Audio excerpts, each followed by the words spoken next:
At 10, a pilot who died when his Spitfire crashed in Lincolnshire has been named by the RAF. Squadron leader Mark Long has been described as a passionate and professional aviator. His plane came down during a Battle of Britain memorial event. The Prince and Princess of Wales have sent their condolences. Also tonight, pledges before the election from Labour and the Conservatives. No income tax or national insurance rises, says Labour, but difficult decisions have to be made. And the Conservatives want a form of national service for 18-year-olds. On the front line in Ukraine with the drone squads, we look at their influence on the course of the war. Stayed on side here, And the Saints go marching up as Southampton beat Leeds at Wembley to head back to the Premier League.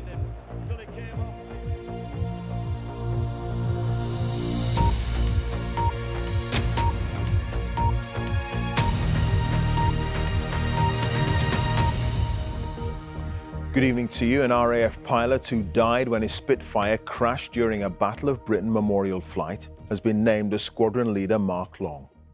The vintage aircraft came down in a field near RAF Coningsby in Lincolnshire yesterday. The Prince and Princess of Wales have offered their condolences, saying they're incredibly sad to hear of the tragedy. A full investigation is underway. Phil Norton has our top story. Squadron leader Mark Long served his country as a fighter pilot and relished the chance to honour wartime heroes. He was due to take command of the Battle of Britain memorial flight later this year. Outside the hangar at the team's base at RAF Coningsby, where he took off from yesterday, a sign still shows the expected departure and return time for the Spitfire he was flying. But the aircraft crashed into a field a short distance from the Lincolnshire runway. A great friend, colleague and a passionate professional aviator, he will be sorely missed by all that knew him. Throughout today, flowers have been left here. This is a community proud to live side by side with the Royal Air Force. I think everyone's respectful to the family at this time, to the Air Force. You can see them flying over and you could see them yesterday as well. And then to hear that it's happened, it's, devastating. Squadron leader Long had been flying Spitfires since 2021. This is the aircraft involved, Spitfire Mk356. One of only a handful still flying, which saw service during the Second World War. The flight has been in existence since 1957, and this is the first fatality in all those years of operating the Battle of Britain memorial flight. The royal family are among those who've paid tribute to Squadron leader Long, adding to the outpouring of love and support for many of those who've admired his flying skills at air shows across the country. The RAF says an investigation is underway and thoughts remain with Mark's family and friends. Philip Norton, BBC News, RAF Coningsby. In the last hour, Hamas officials in Gaza claim at least 30 people have been killed in a strike on a camp for displaced people. Hamas alleges it was an Israeli attack. As yet, there's been no word from the Israeli Defense Force. Lucy Williamson is live in Jerusalem. Lucy, what are we hearing on this? Well, as you say, it's still very early days, but the Gaza authorities are accusing Israel of carrying out a strike on what they say was an area where internally displaced people from the fighting had been sheltering. Gaza's Government Information Office, as you said, was saying more than 30 people have died, dozens have been injured in an area northwest of Rafah, and it said 100,000 people were sheltering there. Certainly the number of casualties seems to be backed up by hospitals, by Red Crescent workers in the area who say they're transporting and receiving large numbers of dead and injured, and that it was a designated humanitarian area that was hit. We have asked the Israeli army for a response. We don't have a response yet, but clearly there are still a large number of questions to be answered, and we assume there'll be a response coming very soon. I should just say this has happened in the context of Israel's ongoing military operation in Rafah, which it says it needs to carry out to target remaining Hamas battalions. But there has been stiff resistance, and earlier today we saw a barrage of rockets fired from Rafah towards central towns in Israel, including towards Tel Aviv. OK, Lucy, thank you for that. Lucy Williamson, our Middle East correspondent there. On the campaign trail today, Labour said it won't raise income tax or national insurance if it wins the election. The pledge was made by the Shadow Chancellor Rachel Reeves speaking to the BBC, but she didn't rule out some spending cuts, saying there would be difficult decisions to make. Here's Leila Nathu. Who do you trust with your money? Which party should be given control of the public purse? Thank you very much. She wants the chance to make decisions on tax and spending. Rachel Reeves making her pitch in West Yorkshire this afternoon, promising a Labour government would ensure economic stability. Today, she said if she became Chancellor, there would be no rises in income tax or national insurance. But she acknowledged she would face difficult decisions and that public services were struggling. We're not going to be bringing back austerity, but we have got that immediate injection of cash into our frontline public services. That's a down payment on the changes that we want to make. But in the end, we have to grow the economy. Rachel Reeves insisted all of her plans would be fully costed. She didn't rule out having to make cuts to public spending. There was no public campaigning from the Tories today, but Junior Treasury Minister Bim Afellami said in a statement in response, this is just the same old Labour Party who have no plan to cut taxes and instead are leaving hard-working families to foot the bill for their unfunded spending commitments. Both Labour and the Conservatives are committed to getting debt falling as a share of national income. But there's a warning that whichever party gets into government would find itself hemmed in. Rachel Reeves and Jeremy Hunt are both desperately trying to square a very difficult circle at the moment. If there's going to be no tax increases over the next several years, then it's going to be desperately difficult to find enough money just to avoid cutting spending on some public services, let alone finding money to increase them. This is how the Liberal Democrats will be getting from A to B during this election campaign, an echo of Labour's promise from them too. Well, we were already pledged not to raise taxes for ordinary people. People are paying far too much tax under the Conservatives. The Conservatives have raised taxes to record amounts in this Parliament, and during a cost of living crisis, that's hurting people really hard. A long road ahead to polling day. All parties will be trying to attract attention until then. Leila Nathu, BBC News. And the Home Secretary, James Cleverly, says Conservative plans to introduce a form of mandatory national service if they win the election would get young people out of their bubble. Under the plans, 18-year-olds would be given the choice of either joining the military for a year or taking part in community service. Non-compliance wouldn't mean prison, but there would be some form of sanction. Here's Helen Catt. The return of national service is certainly an eye-catching policy, but it wouldn't be national service quite like these men experienced between 1949 and 1963. It's nice and wide. Instead, all 18-year-olds would have to choose between a year's military service or volunteer work in public services. It's about addressing the fragmentation that we've seen in society. Too many young people living in their own bubble, whether it be a digital bubble or a social bubble. And we want to get back to the situation where people are mixing with young people from different areas, different economic groups, different religions.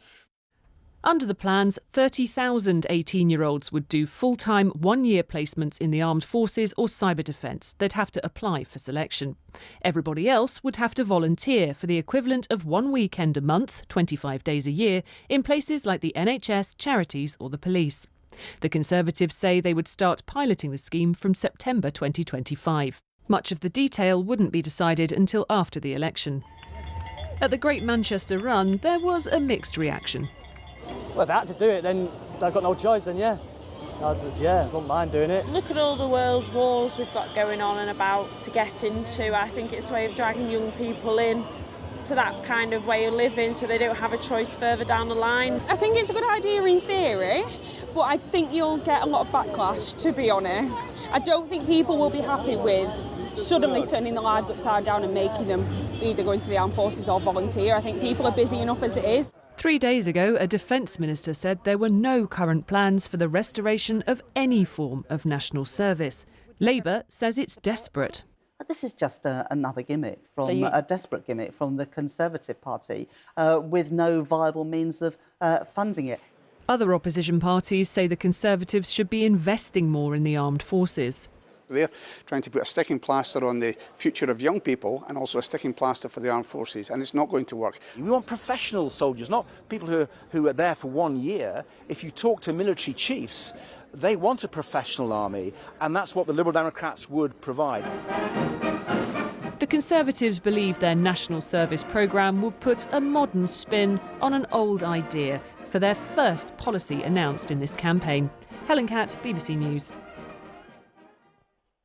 Ukraine says it's managing to hold back Russian forces near the northern city of Kharkiv and inflicting high casualty numbers. The Russians are being pushed back by using artillery and drones, which are playing a key role in the war. Last year, President Zelensky promised 1 million drones would be supplied in 2024, with his troops getting through up to 120,000 a month.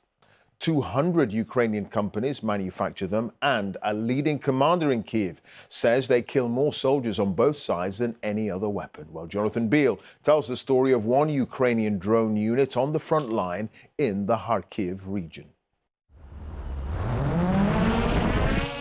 They are now one of the most potent weapons of this war. Cheap, mass-produced drones being used to deadly effect. And here on the front, they're helping Ukraine slow Russia's advance. But still not enough. We can hold them back with drones and hurt them badly, but win with them, unfortunately, no. What do you call them? This is Peaky Blinders. It's what they call themselves, Peaky Blinders, after the cult TV series. But flat caps are where the similarity ends.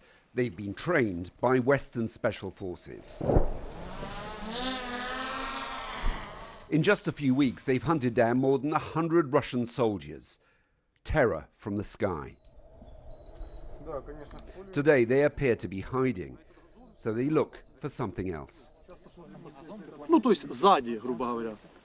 So you're stealing Russian rifles from the Russians, yes? Yes, it's Russian AK. This is the second time that Alexander's fought for this territory, his home. He once farmed the fields nearby. Then he grew strawberries. Now he's planting bombs. But he knows what they're doing won't end this war. Right now, it's like two more or less equal gladiators fighting each other, and neither can defeat the other. Yes, the conflict might be frozen maybe for several years or even decades, but this war will last a very long time. The Russians are learning too. When the Peaky Blinders tried to fly a kamikaze drone into a target, their signal gets jammed. Russian drones are as much of a threat to Ukrainian forces. Most take shelter under trees. Easy now, but harder in the winter. For both sides, it's a constant game of hide and seek. Ukraine says it has now slowed down the Russian front line. It has stabilised the situation, but there's still quite a fierce artillery battle going on. Their much harder task will be to push the Russians back. They might just weather this storm with the arrival of more Western weapons.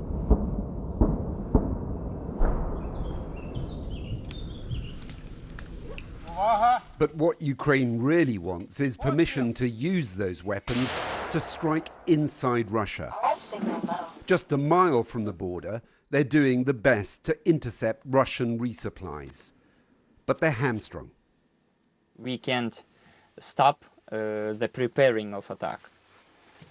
So you need to target inside Russia to stop them advancing here? Of course. But you're not allowed to? Nope. And does that make sense to you? No. Not at all. Ukraine remains determined to fight, but they're still looking to the West to give them the tools to win. Jonathan Beale, BBC News, Kharkiv. Here, one of the final pieces of legislation passed by Parliament on Friday before breaking up for the election was aimed at helping around 5 million owners of leasehold properties in England, mainly living in flats. Now, the government says the costs of renewing leases should now come down, with a standard duration of 990 years. It'll be easier for leaseholders to manage the buildings they've bought flats in, and service charge costs for maintenance will become more transparent. But campaigners say the law falls short of what they'd expected. Here's Phil Hendry. Meet Richard Moore. He bought a flat to rent out and provide a pension for his retirement. But beyond the colourful artwork, the building has dangerous cladding, roof problems and as a result, rocketing service charges, which he has to pay because it's leasehold. I feel like I'm being robbed blind. I feel like the government has my bank account just wide open for these corporate interests just to take what they like. His service charges, he says, are now £8,000 a year. It's affecting millions of people in this country. I'm not the only cladding hostage that there is out there, and I'm not the only apartment owner getting ripped off with ridiculous service charges. Richard pays a managing agent who maintains the building. They say the increase is justified. Their trade body, the Property Institute, agrees, saying service charges have risen by 40% on average in the last 5 years. I think when leaseholders are getting very large bills and they're difficult to understand, it's perfectly rational for them to question and to wonder what's going on. The data explains why those bills are going up, and it's not good news. But it is, it's easy to shoot the messenger. So what's behind the increase in service charges? Well, in the last 5 years, the Property Institute says most things like maintenance and staffing costs have gone up by about a third. Spending on professional fees for surveys and inspections has gone up by 69%, reflecting concerns about building safety. Energy prices are up by over 70% for communal heating and lighting. But by far the biggest rise has been for insurance, up more than 90%. The industry denies it's profiteering. I think the industry is correctly pricing the risk that's there. Unfortunately, the risk wasn't known in the same way prior to the tragedy at Grenfell. Now the risk is well known. After the tragedy, many insurers stopped covering high-risk blocks, pushing up premiums, and insurance brokers took large commissions. The new laws aim to stop this, so leaseholders no longer have to pay them. The industry has also started underwriting riskier policies. Capacity in the market under basic supply and demand should lead to changes in premiums. For millions of flats like Richard's, ministers also say the new legislation should make managing agents be more transparent about their charges. Little comfort to him right now. It's the worst decision of my entire life. It's like they've turned me into a wage slave. For what? There's no reason why I should be in this situation. Sorry. Richard Moore there, ending that report from Phil Hendry. Now, with the day's sport, here's Hugh Ferris at the BBC Sports Centre. Hi there, Hugh. Clive, good evening to you. Southampton have been promoted to the Premier League after winning the Championship playoff final at Wembley. They beat Leeds 1-0 to return to the top flight at the first attempt. Joe Linsky was watching. This is how it feels to get back to the top. They'd spent just a year in England's second tier. Now Southampton are Premier League bound again. For them and Leeds United, this day would shape their future. The Championship playoff final, football's richest match. The prize for promotion, at least £140 million, and the chance for both clubs to leave gloomy days behind. Both went through relegation last season, but a route back up the league opened up for Southampton. The goal from Adam Armstrong, the Saints had liftoff. They beat Leeds twice in the regular season. Now their opponents tried a patient approach. Crescencio Somerville took time and took aim, but Leeds' lack of chances was shown by the faces. It all might have changed with one strike of the ball. But this club now face up to one more year at this level. After 9 months of the season, a tense race for promotion. In the end, it came down to 1 goal for the Saints. Southampton back to the Premier League! And so Southampton depart Wembley knowing in August they'll be a Premier League club again. It is the team from the South Coast marching in and looking upwards. Joe Linsky, BBC News at Wembley. The final place in next season's Scottish Premiership was also confirmed today, with Ross County retaining their top-flight status. They beat Raith Rovers, who had finished second in the Championship, 4-0 in the second leg of their playoff. Scott Murray's emphatic third, helping to seal a 6-1 overall victory. Rangers have won the Women's Scottish Cup for the first time, beating Hearts 2-0 in the final at Hampden Park. Rachel McLaughlin's stunning goal in the first half sent Rangers on their way to completing a domestic cup double, having only just missed out on the league title as well on goal difference.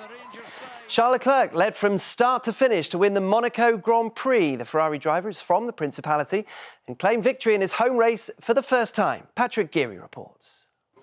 On Monaco's exclusive streets, the car in front is quite regularly a Ferrari, and they were hoping local boy on pole Charles Leclerc could stay there.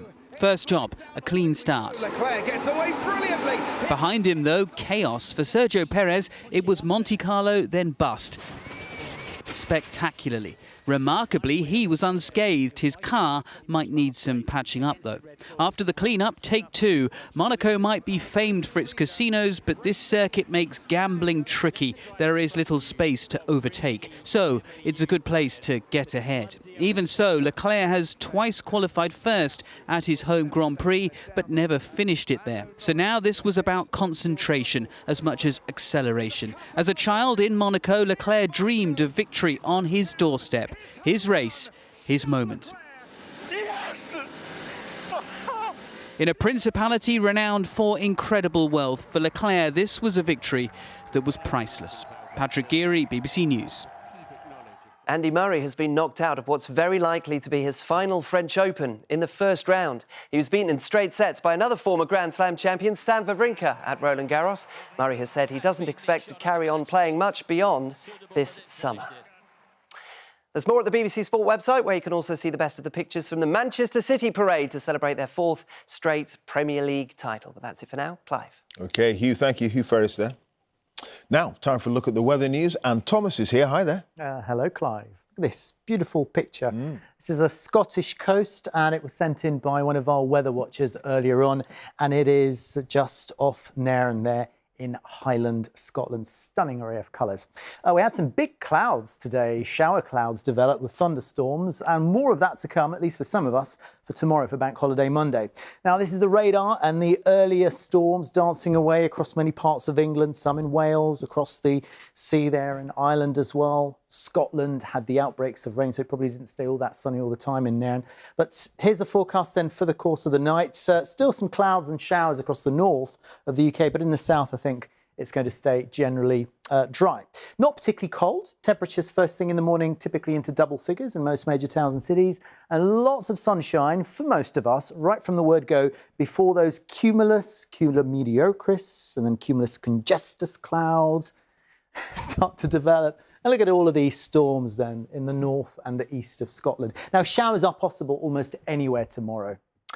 Temperatures, nothing spectacular for this time of the year, around 16 to maybe 17 Celsius. So near normal, but I'd say still a little below par for the time of the year. So that was Bank Holiday Monday. Here's Tuesday. Low pressure moves in with its weather fronts, rather cloudy for most of us. A spell of rain to come again, I think, for most of us, but also a little bit of sunshine too. And the temperatures about the same, that 17 to 18 degree mark. And that really sets the scene for the week ahead. It's going to be more of the same. Your apps will keep on changing. They'll try and pinpoint those shower clouds, but the risk of showers, I think, stays with us before it slowly starts to dry out by the end of the week as finally high pressure builds, but nothing particularly warm on the horizon, not yet. Back to you. Cold and wet. Thanks, Thomas. That's it. Now on BBC One, let's join our colleagues for all the news where you are. Have a very good night.